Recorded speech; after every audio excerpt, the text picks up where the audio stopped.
Hello and welcome to Traditional Painting the Digital Way. This is where I use digital painting apps to teach traditional painting techniques. This is part 4 of our Midnight Mission series, and in this video we're going to work on the foreground and add in the old well and start on the doors and windows of the mission. If you're following along traditionally, check out part 1 in this series, and it has a list of all the brushes and the paints and the canvas that I use. We're going to be using Infinite Painter for Android, and we're going to go ahead and start by working on the ground a little bit in the front of the mission. So we're going to go ahead and add some highlights here, and you can go ahead and do this traditionally by using a dry brush technique. And you just go ahead and smudge the paint on with your finger or a paper towel.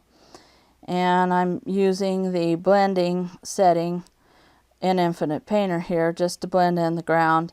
And we want to make it a little bit lighter, so we can use a lighter grayish color, light purple mixed with burnt umber. And we just kind of want to give the indication of rough ground here. So we want to use rough strokes, and you can use burnt sienna and burnt umber, and then we want to go ahead and add in the little path that leads to the mission here, and you'll make it wider as it comes towards the foreground and make it smaller as it goes towards the mission, and that just shows the perspective of the path. Then you want to go ahead and add some more brown color to the ground on the side of the mission, and you want to go ahead and pull that color up to the edges of the mission so that it looks like it's dirt and sand that's piled up against the building, and that gives it a really realistic look.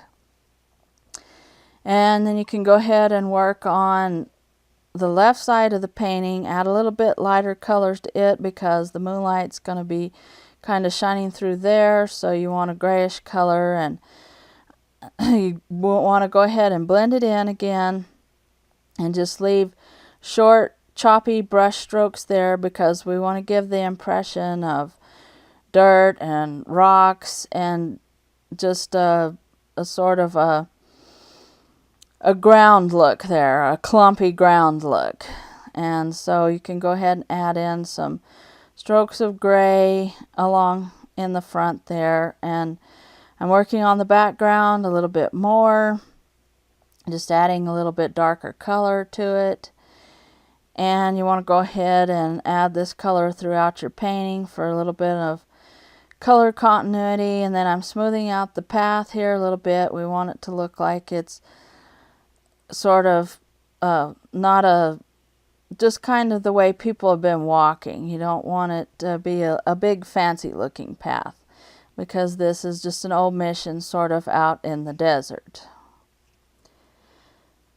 And then I want to go ahead and sort of darken the background just a little bit. It still looks a little bit too bright for me, and since it's a crescent moon, the background is kind of going to be really muted, so I'm using kind of a glazing technique, which is just take a thin mixture of your paint if you're doing this traditionally and just kind of lightly brush over your background. You don't want it opaque, just a very thin looking color. And you can use a gray or purple or something. I'm just trying to get the background to look a little bit more muted because like I said, it's not a full moon, it's a crescent moon. So it's not going to have quite as much light as you would with a half moon or a full moon. And then I'm just kind of working on adding the bushes in again. And like I said, you work on the background and you add different colors. And when you add your main subject in, it's going to change maybe a little bit of what you want to do to the background. You might want to change the colors a little bit. Not the main structures, not the main subjects that you put in, but you just kind of might want to add the colors a little bit differently or tweak it a little bit. And so I'm just kind of making a little bit darker gray in the background here, adding in a little bit of hooker's green and dioxazine purple with some white. And then I want to go ahead and sort of work on the bushes that'll be on the side of the mission. And I'm using the Renoir brush and kind of just making some leaf looking structures right quick. And I don't want big detail, but just enough to give a suggestion that there's going to be bushes right next to the mission. And then here we want to go ahead and add in an old well in the front, and this will give interest to your painting and give it an atmosphere. So I went to pixabay.com and I found a photo reference, and I picked out an old stone well, and you want to go ahead and use your oval guide in Infinite Painter. It has a nice guide that can make circles or it can make ovals. So you want to go ahead and make in the edge of your well right here, and you can adjust the size of your ovals, you can adjust the size of your circles, and you want to use a light purple paint here, just some kind of a muted gray look, and make the top and the bottom of your well and make it look like a circle or a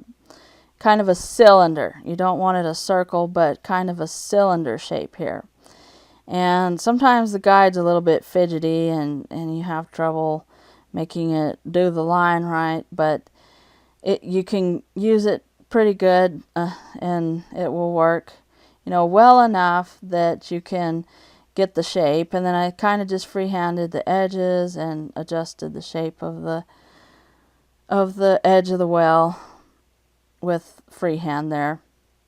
And you just kind of want to get the shape of the stones for the well, so use a dark purple color here.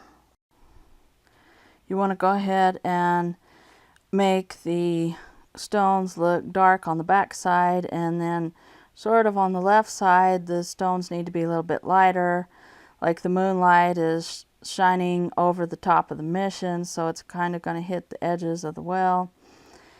And just go ahead and keep making rough strokes. You can use your Leo brush, or if you're following along traditionally, you can use your number 6 flat or a small round brush, just one of your smaller brushes. And then you want to go ahead and make the edges of the well look jagged and have the rocks irregular shaped, and just kind of give the impression of old stones that have been put together here. And you want the edge of the well to look lighter because the moonlight's going to be hitting it. And then the inside, you need to use a darker purple color again, or darker blue, and just try to get a sort of a darker color there.